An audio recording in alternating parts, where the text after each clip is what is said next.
Mga kapuso konstruksyon sa seawall project sa Palapala area sa Iloilo City proper magapabilin nga suspendido. Pagpadayon sa proyekto, igatugyan sang Iloilo City Council sa desisyon ni Mayor Jerry Treñas. Ini ang gintutukan ni Julius Bilacaol.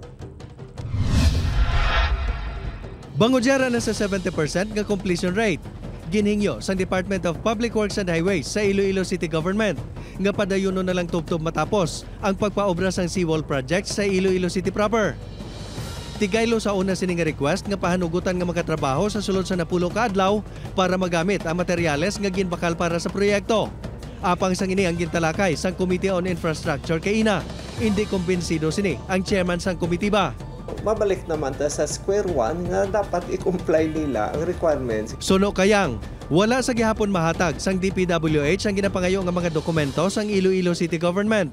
Pareho sa certification, nagikan sa Philippine Reclamation Authority, kag ang requirements sang Bureau of Fisheries and Aquatic Resources para sa Certificate of No Objection. Kastan gyapon namon nga recommendation, i-comply nila mga requirements. Ang proyekto ang ginpapanaugan man sang cease and desist order ni Mayor Jerry Treñas bangod sa kakulang sa mga requirement. Sa pihak sini, ang barangay kapitan sang Rizal Palapala 1 padayon nga nagahingyo nga tapuson ang proyekto nga ginalauman sini nga magahatag sang proteksyon sa mga pumuluyo. Ongoing ang proyekto, i-ongoing lang ang proseso sa papeles ng kakulangan para matapos na.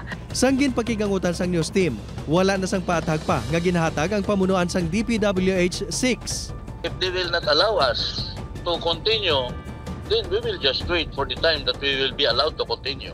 Magahimo sang rekomendasyon ang Committee on Infrastructure kaangot sa ila panindugan kag ini ay gapresentar sa City Council.